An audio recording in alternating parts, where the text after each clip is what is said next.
We're here on VegasInsider.com. I am Kevin Rogers. This is my new co-host, Thom Cunningham. He cut his hair, so he looks a little bit different today. Had to get ready. ready. You see the comparison. He did his award video yesterday for the Oscars, so you see what he looked like before, and now here's the after. How much was cut off your head, Tom? A lot. Enough to where the hairstylist just told the guy with the broom to sit tight because there was more hair coming. So it's almost like the opening scene of Full Metal Jacket where they just sit there and they just get their hair just chopped off before they go to the war. So, no, it looks good, though, so we're ready. And now you can see again, so we're good. All right, so let's begin with we'll get to the our daily contest, our daily insider contest. Yes. And we want to tell you, first of all, to please like and subscribe to our YouTube channel at Vegas Insider. Like and subscribe to it, please. And our daily insider contest is a very cool thing that if you can win very easily if you leave a winner for Wednesday's action, whether it's Major League Baseball, NBA, NHL, doesn't matter. And you also have your user ID for VegasInsider.com. If you haven't already, leave it in the comments, okay? John Smith 123, and whatever your pick is for today, and you will be in the running for a free week's worth of handicapper picks for one handicapper on VegasInsider.com. Now, if you are not or you don't have a user ID on VegasInsider.com, that's fine, because it's very easy to do. How do you do that? You go to register, the big yellow button, top right corner on our homepage, and you click on that, and it will send you to, actually it's on every page, so it's not really just the homepage, but you can go to the free membership, register now, number 1, and then click on that, and then it will have the fields for you to fill out with the information. And once that information comes up, ID, password, all of that, then you'll have a user ID, and it's free. You don't have to pay anything for it. So you can enter the contest for free. You don't have to pay anything, which is a great thing. So once you have all of that, name your user ID and make sure you're a subscriber to our YouTube channel and put your winner down for the day. And do all of that, you have a chance to win free handicapper picks for a week from one handicapper at VegasInsider.com. Make the picks interesting. We're seeing a lot of goal totals, point totals, but there's some gimmies out there. And don't limit yourself. There's plenty of sports going on throughout the day, whether it be soccer, tennis as well, and some heavy favorites. So, make sure you broaden your horizon when making some best bets. So we have that to tell you about. So like and subscribe to our YouTube channel at Vegas Insider. And now we begin with the. Let's start with Major League Baseball. Let's do Major League Baseball since we have games starting up in just a little bit. Very true. Yes, and we'll begin with last night. We'll run through some of these games, and we will start with the Nationals. They beat the Cardinals 3-2 yesterday, and I actually like the under in that one. I told you that because everyone was too high on the debacle and the demise of Patrick Corbin and Adam Wainwright, and yet this was a scoreless game going to the 6th, and then Washington won it 3-2. Washington actually had the bases loaded in the 8th inning. That almost turned into a real disaster. Oh. But they win it. Patrick Corbin ends his long winless streak, and the Nationals finally grab a W. Yeah, and I remember you really liked the under. There was a lot of trends that also backed your claim there, so good pick there. And you had also brought up the inconsistency of St. Louis's bats so far this season, which was another reason you also liked the under. So good picks there, Kevin. Oh, thank you so much. So let's look at now San Francisco and Philadelphia and the Giants. They come back to beat the Phillies 10-7, and San Francisco, you see down here, they were losing for most of that game, 6-3 going to the 6th inning. They get 6 runs in the 8th inning, and they win at 10-7. So the Giants continue to roll. The Phillies keep struggling. Yeah, I think we, keep mentioning how Philadelphia, although their bats are impressive, really after Aaron Nola and Zach Wheeler, there's the issue for Philly. It's the bullpen, it's the back end of the rotation, and if you look at that box score, innings 5 through 8 were 9 runs given up. The issues are still very clear and evident for Philadelphia this season. Got off to a hot start, but again, the lack of pitching that they have in the back end of the rotation and the bullpen might come back to bite them at the end of the year. Now let's take a look at the Cubs and the Mets. And the Cubs end up winning that one 3-1. And Chicago plus 110 there. And that's a good win for them after they were blown out a few nights ago by the Braves. Yeah, and the Mets are starting to see underdogs win more and more games. You see the 2 errors there, despite having more hits than the Cubs. This was kind of the story of Monday's games, where you saw a lot of favorites lose because of errors, and it seems the Mets-Cubs game was no different yesterday. Milwaukee shuts out San Diego 6-0, and that was impressive because Corbin Burns continues to be unbelievable for the Brewers. They get 5 in the third, and they win that 6-0. They closed as a favorite in that one after he opened as a dog. And he right now has the best numbers by far in the National League. Well, we talked about Burns' odds in the Cy Young race going up. Now, it's still early in the season, but this just adds merit to what odds makers are starting to think about this man on the mound. It's funny you brought up the fact that Milwaukee was the dog and now they were the favorites closing, because the trend entering that game yesterday was that Milwaukee had seen the underdog win 3 straight in Petco Park. So that trend was true until the odds then switched and favored Milwaukee, and so they ended up breaking that trend. It's just kind of funny how that all worked out. And in the American League, I was wrong on this one, and I can admit I'm wrong. Which one? The White Sox, they beat the Indians 8-5 and went against the whole Carlos Rodon off the no-hitter, and he still pitched well in Cleveland. I mean, they had in that, I think the third inning, they got only one. They had the bases loaded, no outs. They only got 1 run, and the third out, guy got thrown out the plate by like a mile. And look, Chicago played well, and that was a good bounce-back spot for them after they lost to Boston. But Chicago, they pick up the road win. Yeah, I think that was a good win right there for Chicago. They, despite the fact Rodon went out there and pitched a no-hitter against Cleveland, this is still the biggest threat in the division to the White Sox in my mind. Despite Kansas City playing very well right now, I think this was a huge road win and much more of a statement saying, look, that wasn't a fluke what Rodon went out and did. We think he has the better arm on the mound when taking on Plesac. So this instills confidence, I think, for the future, especially because more than likely these 2 pitchers will see each other again later down the road. The Red Sox end up beating the Blue Jays 4-2. Boston gets 4 in the 4th inning, and a really good pitching matchup there, stays under the total. And for Toronto, look, I mean, they're just going to be an up-and-down team this year. That's the way I feel with them, that they're going to, They're young. Yeah, but Boston, Eduardo Rodriguez pitches well again. Yeah, well, he's their best pitcher, I think. So anytime you can get Eduardo Rodriguez, you can get a win with Rodriguez, then what if you're Boston, you're asking for is your bats to win the next 4 games when Rodriguez is not on the mound. Because I think Eduardo Rodriguez is the only pitcher in Boston, at least in the starting rotation, where you can feel comfortable saying we should win this game more times than not. So great performance from Rodriguez, and the fact they only got 4 runs but 9 hits, I'm telling you, Bogaerts is starting to heat up now for the Red Sox. This is a team with a very dangerous lineup. The question with them moving forward is much like the Phillies. It's the pitching, the bullpen, the back end of the rotation. But right now, Boston's bats are answering the call. Can they sustain this hot momentum throughout the season? Highly doubtful, but a great start for the Red Sox. The Royals end up losing to the Rays 14-7. So good football game there. Kansas City's now 0-3 against Tampa Bay this year. They lost in the Super Bowl. They've lost the first 2 times to the Rays, so it's been a bad start for them. But you got a low-scoring game in the first game, and then 14-7, and it busts out in the second game. Yeah, it's almost like they were just due. Honestly, the Rays have seemed like they've been due for a breakout game for a while now. So it's just kind of a little bit of a surprise. It came on the road against an okay pitcher, Brad Keller, against a team with a lot of momentum. But, Rich Hill on the mound for Tampa Bay. Probably would have liked to see him pitch a little bit better, but hey, you'll take 14 runs in a win if you're Tampa. I guess the Athletics in second. The Angels end up beating the Rangers behind Shohei Ohtani. So big favorite there. Jordan Lyles, who have been pitching well for a while as a road dog, he ends up on the bad end of this one. But for Ohtani, I mean, guy's amazing. He can pitch, he can hit.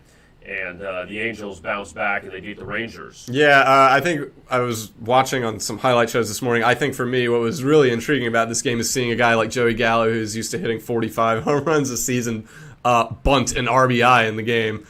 So that was kind of fun to see, starting to see teams and powerful hitters now start to play a little bit smarter when they see the shift. Not really anything betting implication-wise, just something interesting, I think, looking at the season moving forward. If you're going to start to see these power hitters not give in to the shift anymore and start bunting for RBIs. The Athletics end up sweeping the Twins in a doubleheader. They win 1-0 and also 7-0. So Oakland, 4 of the last 5 games, they haven't allowed a run, which is crazy. And Minnesota, they came back from the COVID situation, so they were not in a good position. But look, man, the A's were 0-6 at one time. Right. They won 10-11. They were on fire. Right, and that's kind of with baseball, we like to call it the greatest marathon in sports because you can literally lose your first 6 games and you're still very much not only in it to make the playoffs, you can easily win the division still. It's not like football, where if you lose your first 6 games, your season's pretty much over. Oakland, I'm not surprised by this. To me, outside, I still think Houston's a good pick in the AL West. They've been struggling lately. They're injury riddled, but Oakland has the best team in the West. So not surprised here that they found momentum and are seemingly unstoppable right now. For the next game in interleague, the Dodgers beat the Mariners 1-0, 3 hits in the game, so a very exciting game there in Seattle. But Marco Gonzalez, I feel like he's been on the wrong side of a lot of these games, and he still pitched well. But the Dodgers, they were not going to lose 3 straight games. You had him on the run line, sorry, but LA 2 hits, and that's more than enough to win. Well, yesterday we talked about we like the Dodgers to win this game. We like the run total to go under because of the pitching matchup on the mound. Marco Gonzalez is probably the best pitcher that mainstream has not heard of in MLB. Losing 1-0 to the Dodgers, if you're Marco Gonzalez, that's almost seemingly like Jacob deGrom right there, where you have a great pitching performance, but your team just can't do anything in terms of hitting the ball. So if you're Marco Gonzalez, if you're the Mariners right now, I wouldn't hang my head too much on this loss. If anything, I'm very thrilled with the fact that my top pitcher, Marco Gonzalez, held the Dodgers to 1 run. Keep in mind, this Seattle team is still very much competitive this year with a pretty good record. They win 2 or 3 against the Dodgers. So watch out for Seattle. I consider this a win, even though it was a 1-0 game. Good game by the Mariners. No, they ended up splitting. It was the 2-game set, but still, Seattle hung with them in the 2 games. The Yankees finally win a game, so congratulations to them. They're now 6-10 as they beat the Braves 3-1. They get 2 runs late and a pitcher's duel, but again, regardless of the win, New York's offense just continues to struggle. They get another under. Yeah, I was a bit surprised by this. I thought the Braves would come out and win this game. I thought they had the better matchup on the mound. They had the trend of seeing the underdog win 7 of the last 8 games. But the Yankees were in desperation mode, and I'm interested to see how long Aaron Boone is going to stick around. If we see the Yankees trend down further, I'm not too sure Boone's job security will be safe by the end of the year. We'll see what happens, but this was definitely a good step in the right direction for the Yankees. Baltimore jumped out to a 3-0 lead on Miami. They're up 6-1. They held off the Marlins 7-5. So the Dark Knight, Matt Harvey, a good performance by him. And the Marlins, who had been playing well, now they've dropped a couple in a row to the Giants and the Orioles, but Baltimore now, that's 3 of 4 they've won on the road. They just played much better on the road than they have at home. Yeah, they the thing with Baltimore, too, is they play better as the underdog on the road. I wonder if there's maybe less pressure on them to do well. I mean, you're Baltimore, there's probably less pressure on you to do well, regardless of where you're playing. But away from home, they tend to do better. I would expect a little bit better pitching out of Miami. But, again, Nick Neidhart, he's no Pablo Lopez or Sandy Alcantara, so he's definitely not the top arm in that rotation, so I'm not too surprised Baltimore was able to get on him. And we had talked about this yesterday about the run total going over because of the bats Baltimore has and the uncertainty of the arms in the mound or on the mound in this game. And sure enough, it went over. I think it went over. What was it? 3, 4, 5, 6, 7, 5th inning, bottom of the 5th, the game went over. So look for more overs with Baltimore because they can slug even and they can't pitch. So anytime your team can hit and not pitch, it typically equates to more runs. Houston ends up losing again to Colorado, and the Astros the Astros and A's are interesting because the Astros got off to the hot start. The A's were terrible. Now it's all flipped where Oakland is playing really well and Houston's been poor, and no Altuve, no Bregman. I mean, they got guys out, so that's an excuse, but their offense has been bad. And look at scoreless through 5. and the Astros end up losing that game. The Rockies have been all right at home, though. They put up runs, and you said that they score at Coors. They've been terrible on the road. Yeah. But for the Astros, I mean, their offense is nowhere to be found. Yeah, I mean, at the beginning of the year, I remember the number one question was, are you going to take the Dodgers over 104.5 wins, 105.5 wins this year? And my concern was the teams in the West are good at their home venues, and specifically the Colorado Rockies. They go out and they beat a pretty good team. Now, again, Houston's been injury-riddled, which is why you've seen the drop-off on offense on their part. But that's still, it's the pros. You got to reload, next guy up, ready to go. There's really no excuses. So I consider Colorado putting up 6 runs, another win at home. I think, are they winless on the road this year? I'm not sure. Yeah, so, Colorado at home is a little bit more difficult than on the road for obvious reasons. And this game was just more merit to that. Looking at let's see, did we get everything? We got it all. Oh, this Arizona-Cincinnati game. Let's just mention this for a second. Sure. So, the Diamondbacks were up 3-0 after 1. The Reds went up 4-3 at the end of 7, and then the Diamondbacks came up. They scored a run in the 8th to go up 5-4. Now, here's the issue that the snow came down, the rain, the bad weather in the Midwest. Detroit, Pittsburgh was snowed out last night. There's bad weather all over there. And the issue was, if you had Arizona, that game got suspended, by the way. They're going to resume it today.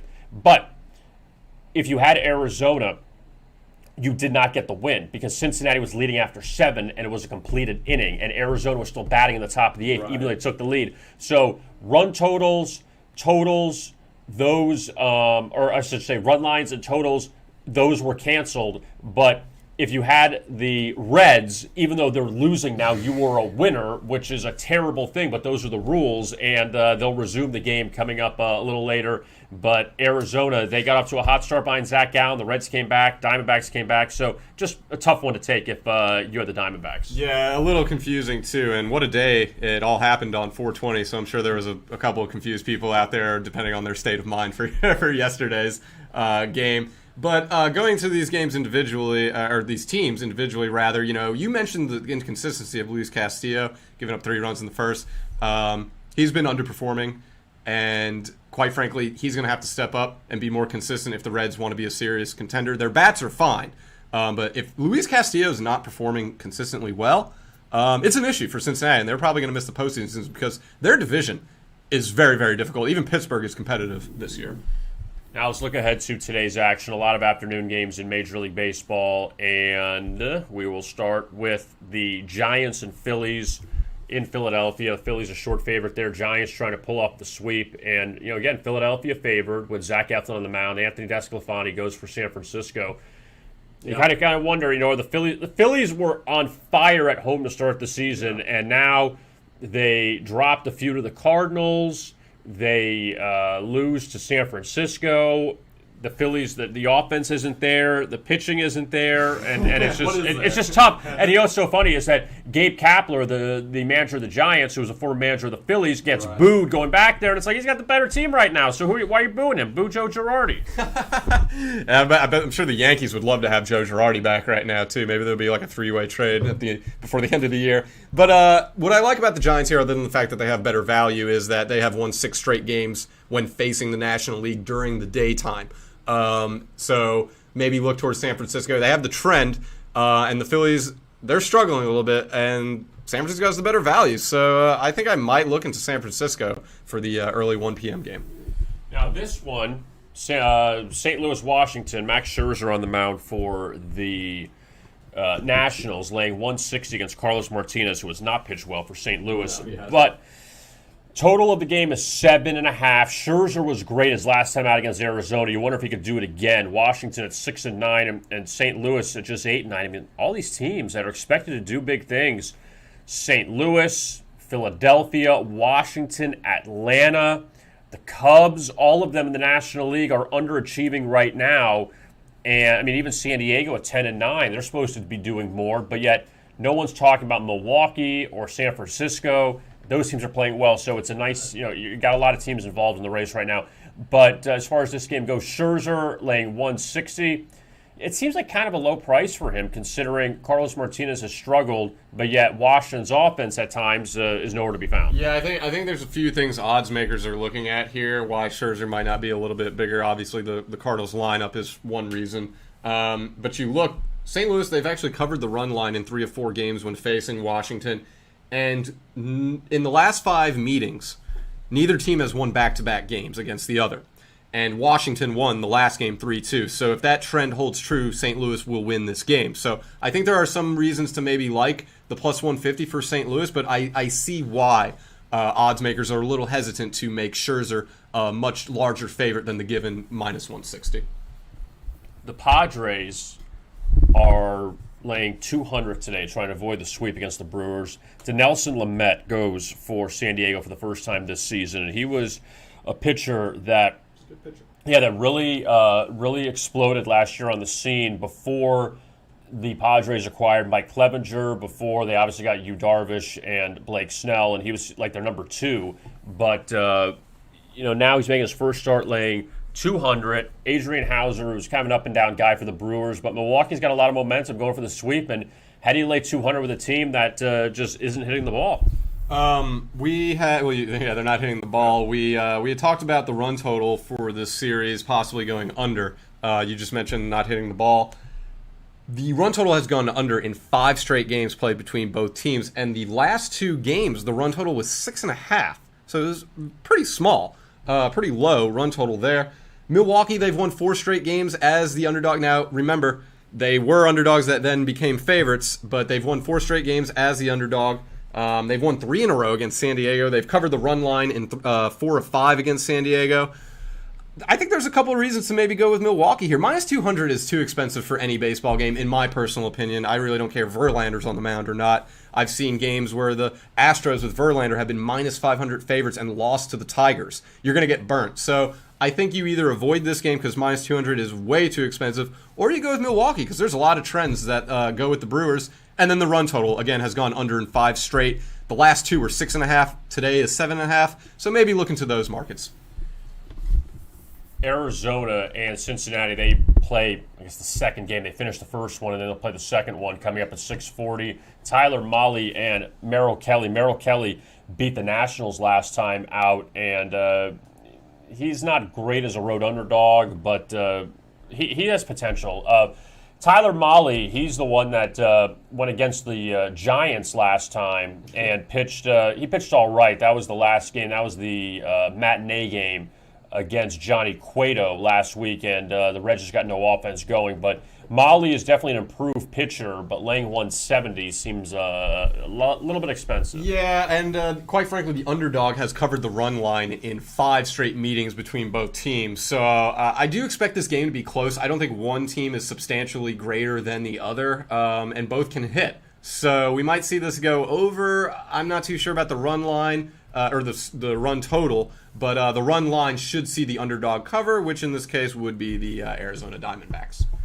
The last game in the National League, the Mets and the Cubs from Wrigley, and Cubs won last night. David Peterson, a short favorite against Zach Davies, which says a lot. I mean, David Peterson, who was knocked around by the Phillies a few times when he faced him, and now he's a favorite on the road.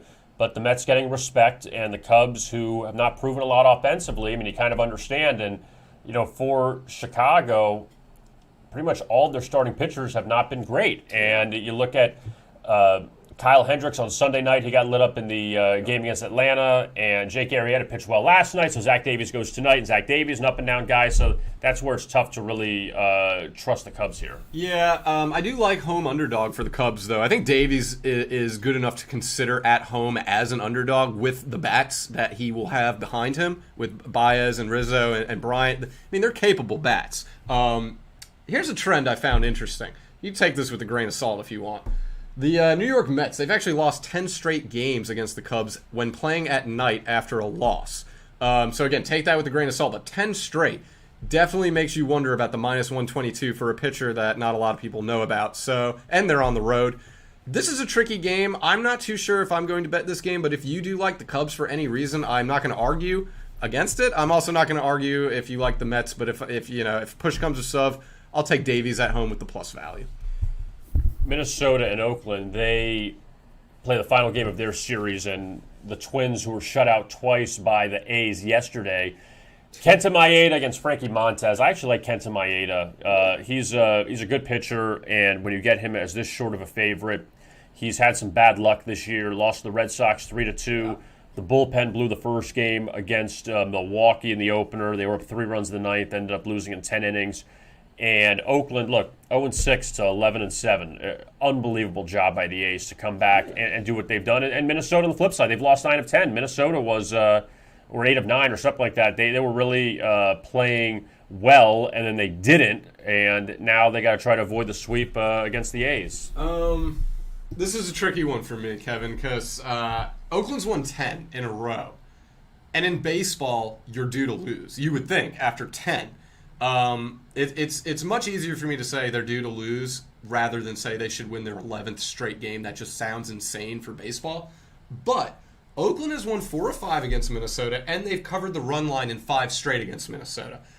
So I'm kind of torn here. I like where you're at. I think Kenta is the better pitcher between the two. I think he might be the best pitcher on the staff for Minnesota.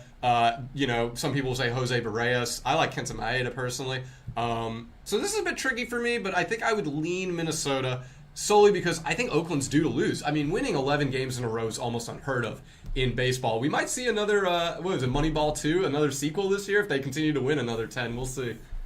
Yeah, they won the 20 in a row back years ago.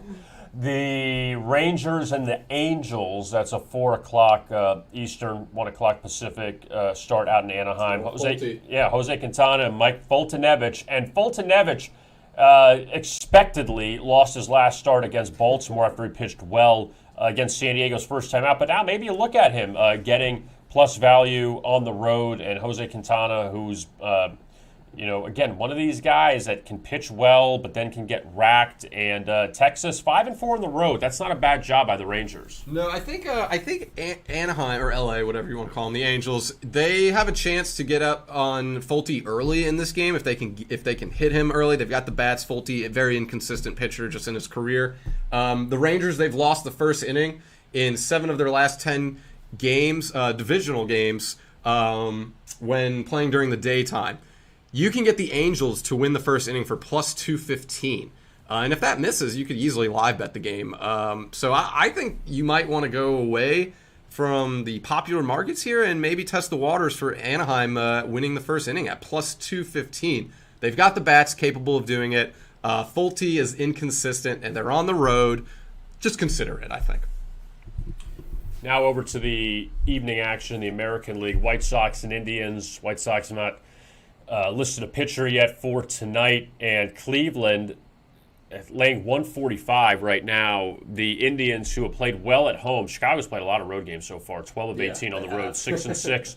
And Chicago, they, with their rotation, which is very good, the bats came around last night against the Indians. I mean, this for me, is a pass, A, because you don't know who's pitching for the White Sox, right, but B, also because Cleveland, past Shane Bieber, and you got to be selective with him. You don't want to lay 200 with him. Past a guy like Shane Bieber, I don't know who else I really want to trust in this Indians pitching staff. Yeah, and there's a trend here, but we don't know who's pitching. The trend is that Chicago has gone under the run total in 15 of 20 divisional games.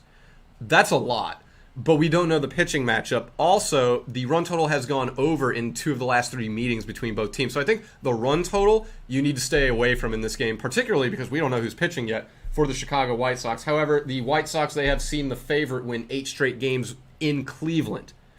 Cleveland is the favorite, but again, we don't know who's pitching for Chicago yet. So bear in mind, be patient if you want to bet this game, but you're going to have to wait for more information to come out. But there are trends that say this should go under and Cleveland should win. But again, we don't know the pitching, so take those with a grain of salt.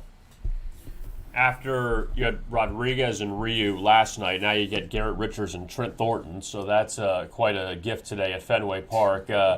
The Red Sox laying 125 in this game, and Boston, they won 12 of 15. Yeah. I mean, they played really, really well. Toronto has just been a little inconsistent, and they've lost the last few. They dropped 2 at Kansas City before losing to Boston last night, so the Blue Jays trying to snap a 3-game skid. And look, the Blue Jays, I don't think they're ever going to be a team that's going to go on a crazy losing streak, that they're going to find ways to win. I mean, Toronto here is just short of a dog, could be worth a look. Yeah, I actually like the run total going over here. Boston's seen the run total go over in 7 of 8 divisional games. And now they're in Fenway Park where balls fly. They fly off the green monster. You got two pitchers who are not really dominant. They're okay, but they should get hit, especially with the lineups for both teams. And, you mentioned you like Toronto. They are due to win in Fenway. They've lost 8 straight games in Fenway on a Wednesday. So I think Toronto might be an okay look here, but I look for the run total to go over 9.5. Tampa Bay and Kansas City, they meet up again at Kauffman Stadium, and this is basically like a pick-em, where Tampa Bay took the first 2 from Kansas City, and now Michael Wacha on the mound, Jacob Junis for the Royals. He's a good pitcher, yeah, too. You know what? I wouldn't mind backing the Royals here after Tampa Bay won the first 2 of this series. Kansas City's trying to avoid the sweep, and Wacha, he's been around a while. Junis, he's had his moments. I feel like so many of these pitchers like the same story. Yeah. Like unless it's like a Max Scherzer or a Clayton Kershaw or something. Like I feel like every guy, like you can make a case for them pitching well or not pitching well. Like, but because none of these guys are really bums, they're just inconsistent. Yeah, it's just, baseball. Yeah. It's a huge marathon. Yeah. Yeah, that's really what makes the good ones the good ones is consistency, and that could be said for really any sport. This game I'm not touching. I think it could go either way. You mentioned it could be a pick'em. I think you're dead on with that. Even the run line, or the run total for that matter,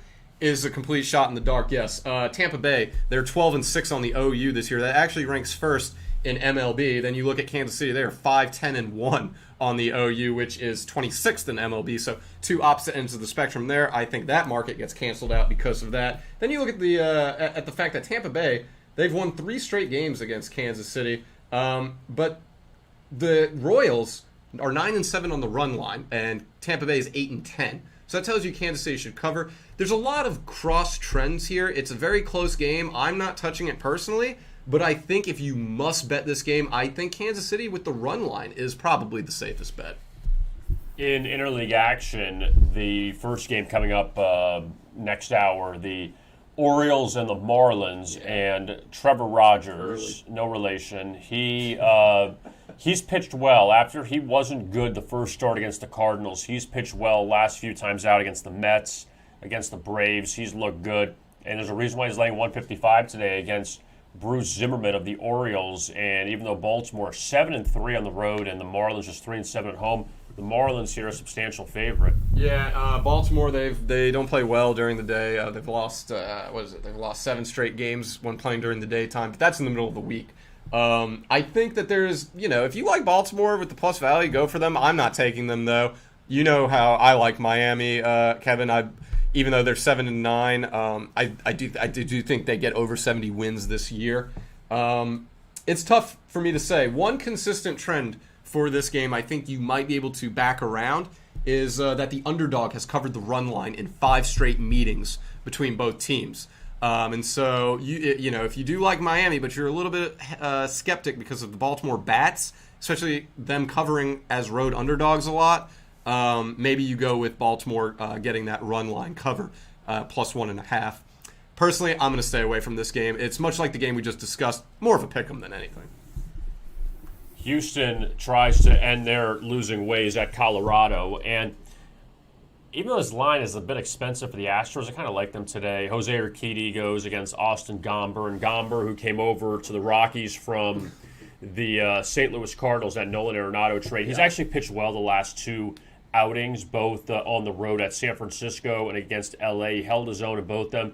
The Rockies are 0-3 in his 3 starts, but I got to feel like he goes backwards today. Urquidy's not a bad pitcher. He had a 5-2 lead in his last start against the Mariners. Seattle came back and won that game. And again, Houston's bats have just been non-existent. Yeah. But the Astros laying this kind of number against Colorado, who has offense at home, is kind of interesting. Yeah, but I do like the arm on the mound for Houston to maybe. I mean, that total is pretty high. And you had mentioned Houston's bats are struggling right now. If Houston's bats were going to come alive, though, you would think it would be against Colorado in Colorado just because of the venue and the location that balls fly in Coors Field. But you also mentioned Gomber and how well he's pitching. I might go under here. The Rockies, they've seen 5 straight games go under when facing the AL West. Now, 10 is a lot, but they are in Colorado, so just bear that in mind. But I think going under might be a better bet than choosing either team. It's tough, but if you have to choose a team, I think home underdogs are usually the way to go. The night action in Interleague, the Braves and the Yankees. Yankees beat the Braves last night 3-1. Ian Anderson shut down the Yankees last year when he faced them at home. Now he's a short underdog against Corey Kluber, and Ronald Acuna Jr. didn't play last night. He's a question mark tonight. Right. Kluber hasn't really been sharp. Both these teams disappointing starts to the season. Yankees finally got over last night. Now you wonder if it goes the other way, if the Yankees bats finally break out. But Ian Anderson, who is a good young pitcher for Atlanta, you get him here as a short dog. Not a bad price. Yeah, and the home team, though, has won 7 in a row between both teams. I do like Ian Anderson is just a better pitcher to me right now. Obviously, career-wise, Corey Kluber's achieved much more. But Ian Anderson, I think I would take a little bit more conviction in right now. I don't really care what venue they're playing in. I think the arms on the mound favors Ian Anderson. Keep in mind that the over has failed to hit in 4 straight games played between both teams, which I find baffling because of the venues both of these teams play in is hitter friendly, and the lineups these guys can crush. So it's a little bit interesting to see that the under has hit in 3 straight and then a push on the 4th game. So maybe look to under 8.5. You could probably get some plus value there if the public is thinking runs in this game. But in terms of a winner, I'm kind of split, Kevin, because I like Anderson, but the trend says New York, so I think I'd go under here. And then to wrap up the day, you have a pair of games in Detroit, Tigers and the Pirates. The weather will probably still be not pleasant, but Michael Fulmer against Tyler Anderson. I said yesterday on here that I did like Tyler Anderson.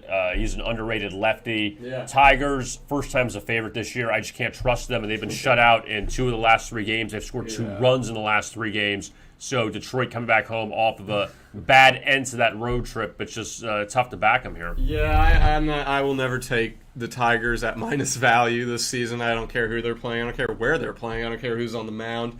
It's just not smart. It's not smart betting. The run line has actually gone in favor of the underdog in 4 of the last 5 meetings as well. So I like Pittsburgh at 1.5. And they'll play again later on at 6:10, and we don't have a pitcher for Pittsburgh, so we'll just pass on that one. Now let's go to the NBA, and last night, not a lot of games to go over, and a lot we'll run through tonight, but quickly from the NBA, the Hawks end up beating the Magic by 16, so they cover the 12.5.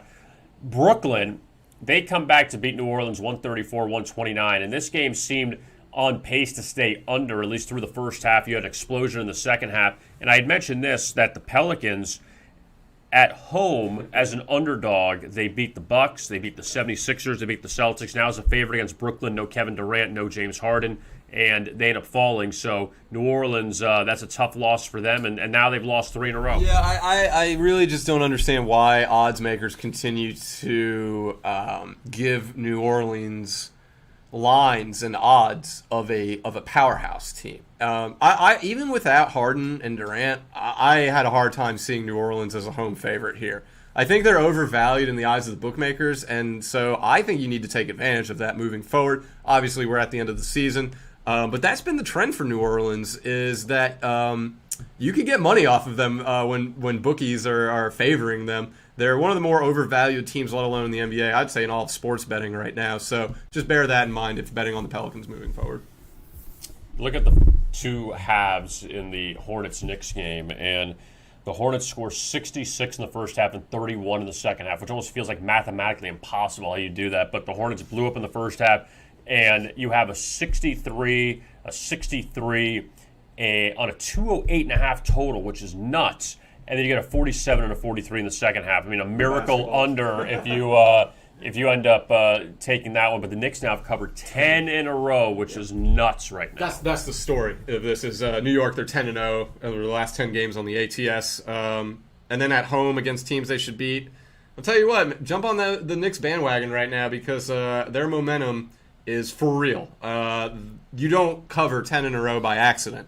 And I think we're starting to see something very similar to Utah, how they started the year, and they were just seemingly, covering every game they played in.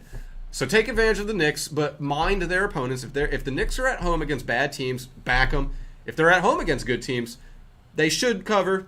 Still a little bit more consideration, but if New York is on the road against a good team, that's kind of where I would halt the ATS trend that they're currently on right now. Definitely want to use your common sense with the 10-0 ATS trend moving forward with New York. Minnesota and Sacramento decided to play no defense last night. You look at that. You look at that first half, 72-72 at the half on a 240 total, and it goes over.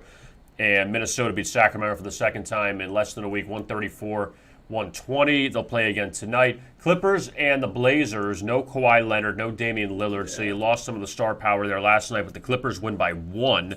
And Portland was a 7-point dog, a close 4.5-point dog, barely goes over the total. And the Clippers now 3-0 this season against Portland. All 3 games have gone over the total, but Portland finally covers one at home.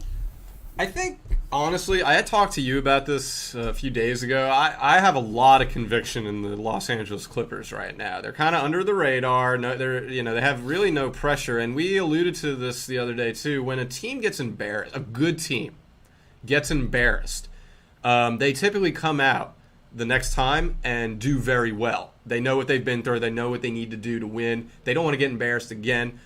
You haven't heard anything out of that camp this year. They've been very to themselves. They've been humble in a way, which is odd after the way they behaved in the bubble last year. It's weird to hear that the Clippers are a humble team now, but they are. And you're not hearing much out of them. They're playing together. They've had the fewest injuries in terms of the powerhouse teams this year.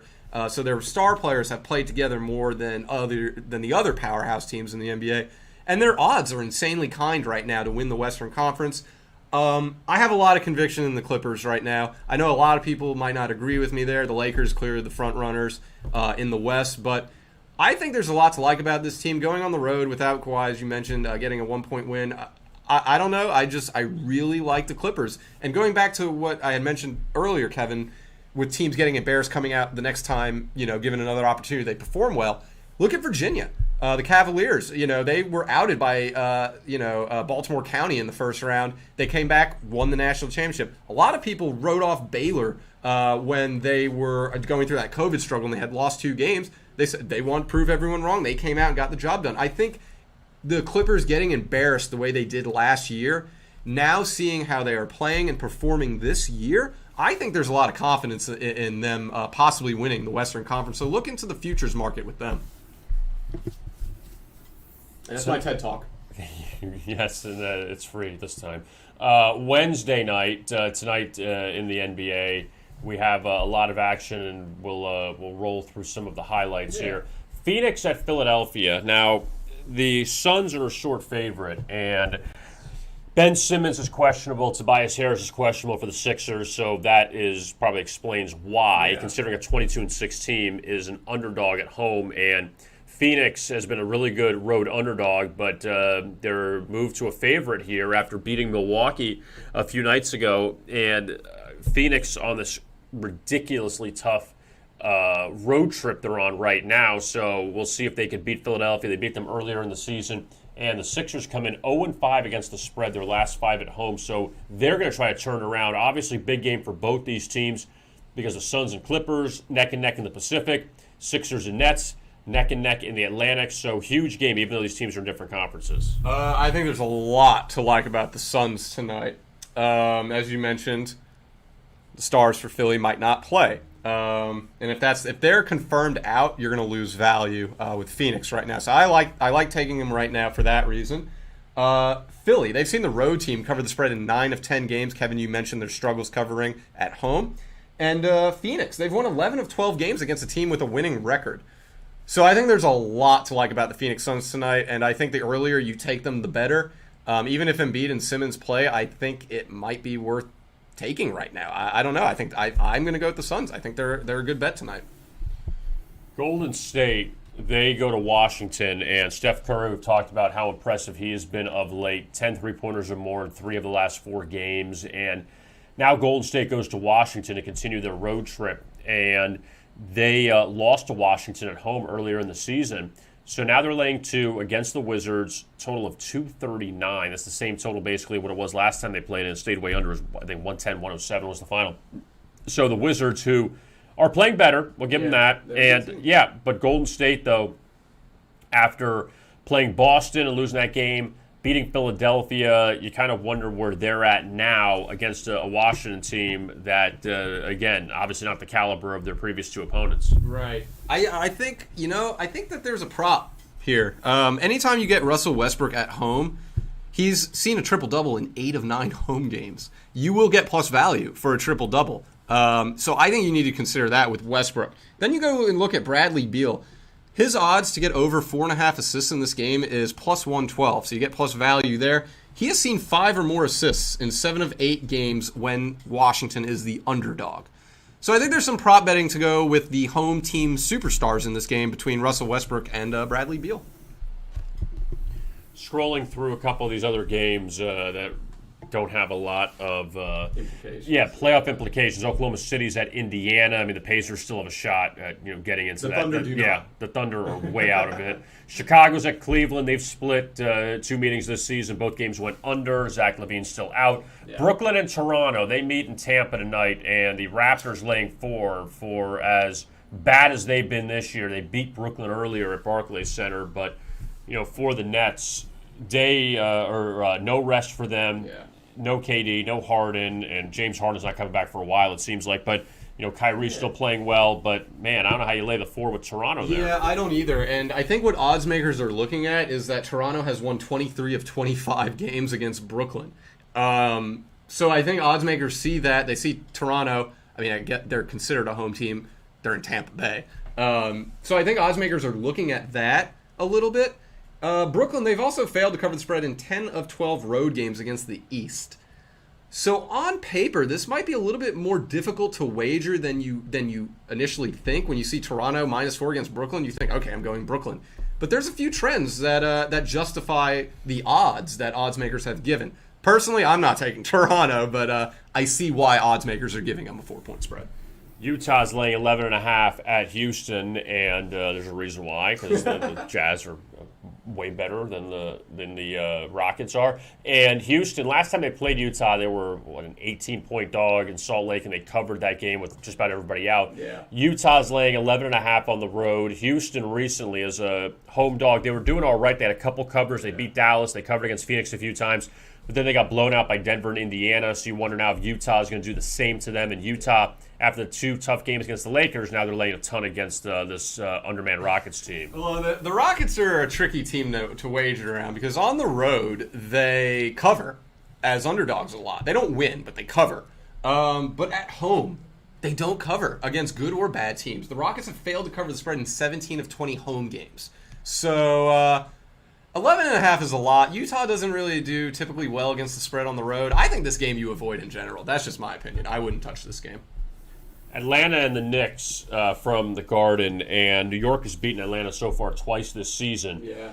In both those games, New York's offense has exploded. That they've actually played well offensively, and New York's known as a defensive team, but they've scored against Atlanta in both of their matchups, and now the Hawks laying 1.5 here.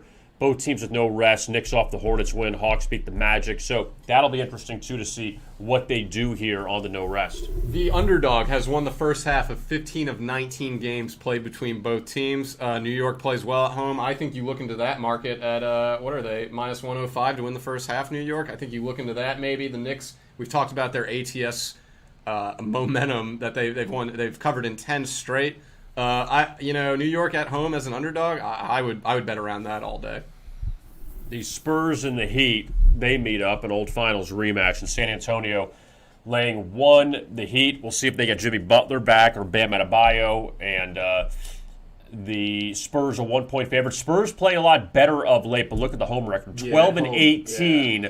They played so much better on the road, and they really need home wins too to kind of get that number up, but with the way Dallas has struggled, and they're 2 back of Dallas, and they're a game back of Memphis. Smell blood in the water. The door's still open for San Antonio moving forward to maybe win the Southwest. I like Miami in this game. You mentioned, Kevin, that the Spurs are not good at home. Well, they failed to cover the spread in 4 straight games at home.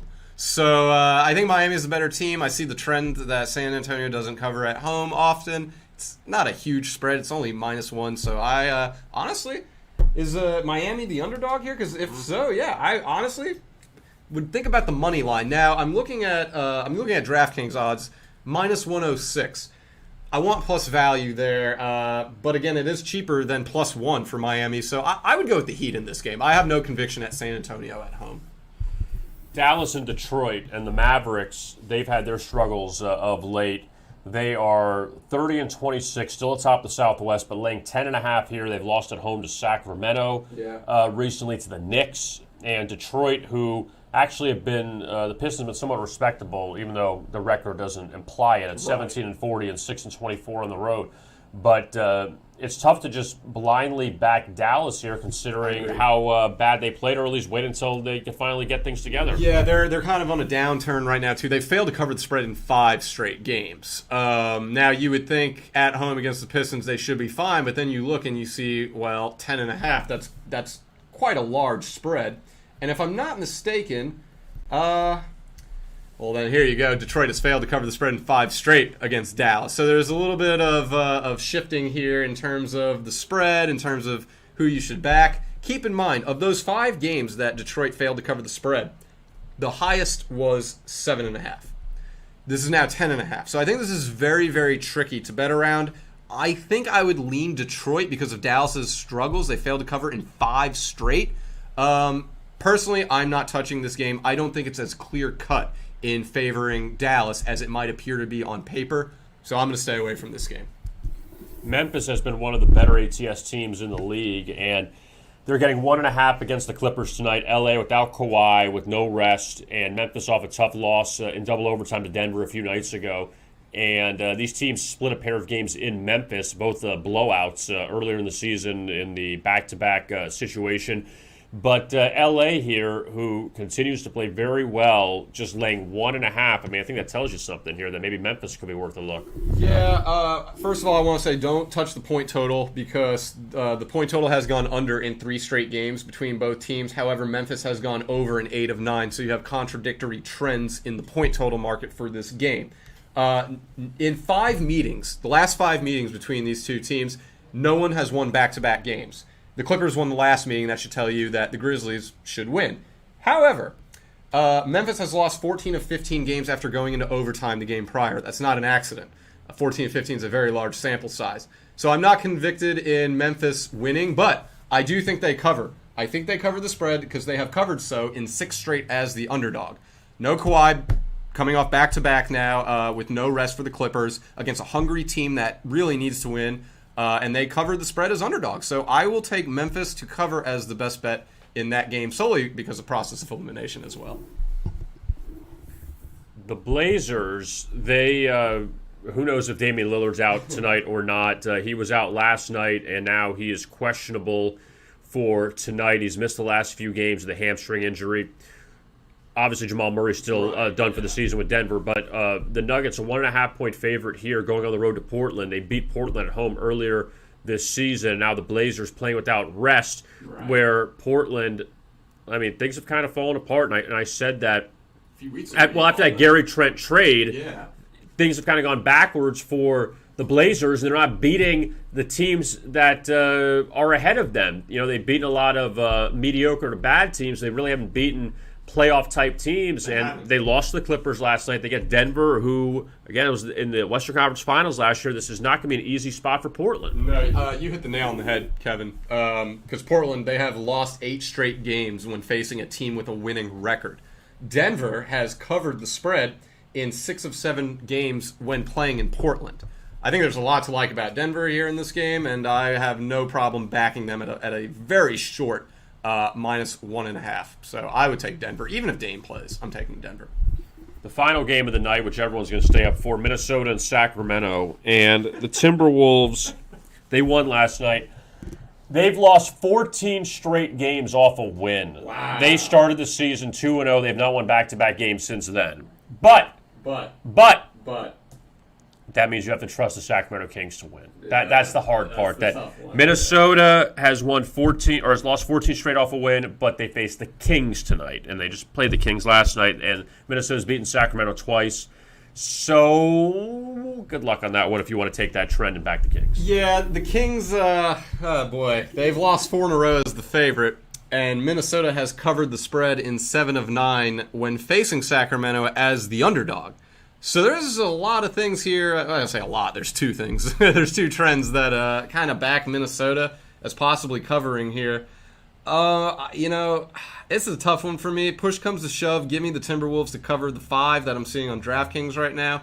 Otherwise, I'm probably staying away from this game. We've talked about the Sacramento, Kevin, where it rains, it pours with this team. They're very streaky, and they've been on a downward spiral for about 2.5 weeks now. 2 weeks, give or take. So I find it unnecessary to take Sacramento as a favorite. Just stay away or take Memphis. There's no reason to convince yourself Sacramento is the bet tonight. And what money line is like minus 190? 190. It's almost 200. Yeah. That's crazy. So for just to say, if you want them to win but not cover, so again, good luck with that. Yeah. All right, so let's look at our buy picks page like we normally do every day, and let's see who's rolling tonight. You see Joe Nelson. He's done well in the NBA of late. 4-0 his last 4, and he's won 16 of his last 21 guarantees.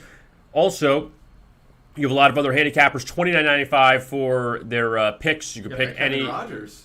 Hey, he's won 3 straight guarantees. We'll see what happens coming up tonight. But your guaranteed picks, $39.95. If you basically it's one pick, it's the best play of the day. If it wins, then it's $39.95. If it loses, you pay nothing. Simple as that. So that's the guaranteed pick. It's just one selection. The daily picks all vary between handicappers. So some have 5, some have 3, some have 1. So those are $29.95. And the same thing for the NBA, Major League Baseball, and the NHL. And want, again, to remind you about our YouTube channel and at Vegas Insider, as well as our daily Insider contest. You have to like and subscribe to our YouTube channel. You have to like and subscribe to it. I think the going up and down, I think that gets people going, so people know exactly what it is. But like and subscribe, and here's the contest, all right? You put down your user ID on VegasInsider.com in the comments section, and you pick a winner for tonight. NBA, baseball, hockey. It could be a total. It could be a money line. It could be a. Oh, by the way, too, I know I'm making up rules as we go along. That you can't take. Game that started. No. Well, yes. But what I was going to say is you can't. Let's just go. I want to see something really fast. You can't go to. You can't take Utah money line like that. You can't do lane 11.5 you like can, that. But if you get it right, you're probably not going to get chosen. Fine. So Well, okay, fine. We'll agree on that one. Yeah. Like do it like something within reason. Don't take Utah money line. Something ridiculous like that where you're laying 1,000 or something. Yeah, you better hope everybody else misses their best bets if you. Yeah. That. So something reasonable and right. Something I would say less than minus 200. Yeah, don't take Novak Djokovic at minus 10,000. No, we're not doing that. You got to be something reasonable for a money line like 200 or less. Even 200, we'll see because baseball could go either way. But NBA, no, we're not doing that. But again, it's at your risk for being chosen or not. So and if you took Utah minus 1,000 and you lose. We like to have a community to include you, but we're probably banning you forever because you went that way. But no, in all seriousness, though, you put your user ID, you pick a winner for tonight, and if you are not, or if you don't have a user ID, that's fine. It really is because you can register up here at the big yellow register button in the upper right corner, and register now, free membership.